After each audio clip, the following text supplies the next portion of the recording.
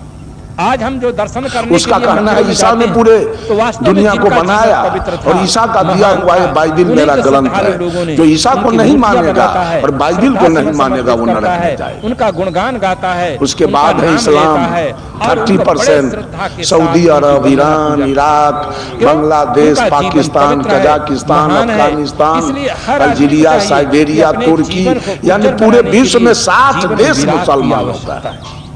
इनका कहना है अल्लाह ने पूरे दुनिया को बनाया है, और अल्लाह का दिया हुआ 5 ग्रंथ है, कुरान, जबूर, इंजील, तौरात और हदीस। जो अल्लाह को नहीं मानेगा और जो कुरान को नहीं मानेगा वो दो जगह में आकर बोध नहीं प्राप्त करता। उसके बाद है हिंदू 25%।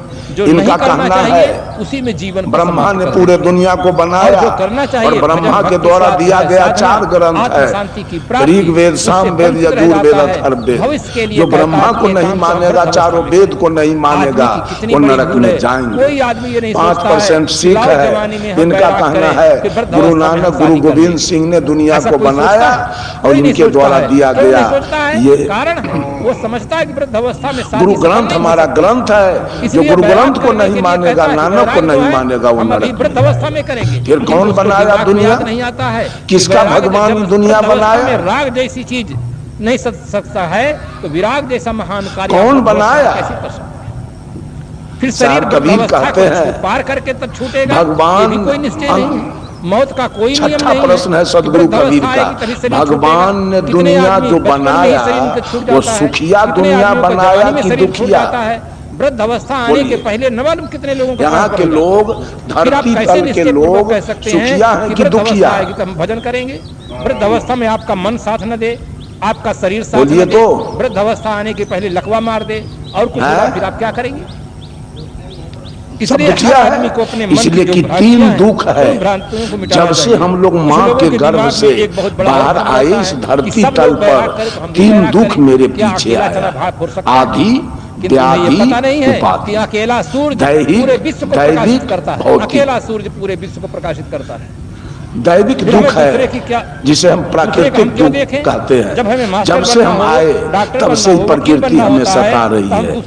कभी शीतलहरी में हम जाड़ से ठिठुर के मर जाते हैं, कभी जेठ की दोपहरी में लू लग के मर जाते हैं, कभी भादों के अंधेरिया रात में डूब के कहीं मर जाते हैं। इसी प्रकार से विराग के लिए भी सबकी प्रतीक्षा नहीं करनी चाहिए कि सब बैराग करें, तो हम भी बैराग करेंगे। पत्थर गिरना, कभी बिजली गिरना, कभी ठनका गिर जाना, कि न सब लोग बैराग कभी खेत में गेहूं सड़ जाना, कभी खेत में धान रह जाना, क्या परी ये प्राकृतिक दुख हम सह रहे हैं आज तक सारे लोग। और दूसरा दुख है व्याधि। माता पिता के द्वारा ये शरीर बना कच्चा तत्व का शरीर है। इसमें टीबी होगा, दमा होगा, कैंसर होगा, डायबिटीज होगा, एड्स होगा, लकवा होगा, पोलियो होगा, काला जार होगा, मलेरिया होगा, ब्लड प्रेशर होगा, कभी पेट में दर्द होगा, कभी माथा में दर्द होगा, कभी दांत में दर्द होगा, कभी कान में दर्द होगा, कभी हाथ टूट जाएगा, कभी पैर टूट जाएगा, कभी सांप काट लेगा, कभी बिच्छा काटेगा, कभी कुत्ता काटेगा, कभी गीदड़ काटेगा, कभी रेल से कट जाएंगे, कभी बस से पिटा जाएंगे, कभी पानी में डूब के मर जाएंगे, कभी पेड़ से गिर के मर जाएंगे, कभी करंट लगेगा तो मर जाएंगे, कभी भर रात मच्छर नहीं सोने देगा, भर रात खटमल नहीं सोने देगा। ये दूसरा होश में आ जाएं। और तीसरा दुख है घर घर में पति पत्नी में लड़ाई झगड़ा, सास बहू में लड़ाई झगड़ा, और भाई भाई में, पिता पुत्र में, चचा भतीजा में, दादा पोता में, साला बहनोई में, ससुर दामाद में, गुरु चेला में, जात जात में, जात प्रजात में, गोतिया देहात में, पट्टी पटीदार में, हिंदू मुसलमान में, हिंदुस्तान पाकिस्तान में लड़ाई झगड़ा। ये तीन दुख हमारे पीछे है। ऐसा दुनिया ब्रह्मा जी ने क्यों बनाया है? कोई पूछने वाला? कि हम अपने जीवन ऐसा दुखिया दुनिया ब्रह्मा जी ने क्यों बनाया? कबीर साहब का प्रश्न है कि तो अपने भगवान से क्यों नहीं पूछा आज तक, उल्टे उसका पूजा करने जाते हो। एक तो मियां सुत्थर और दूसरे खैलन प्यार सकते हैं। इसी एक कोई दुख देने वाला देवता और दूसरे लोग आरती दिखाने जाता रह करके संसारिक सुख का देवता की आरती दिखाई जा रही है। यहाँ सारे लोग दुखिया बैठे हैं। क्या नरेंद्र मोदी जी सुखिया हैं?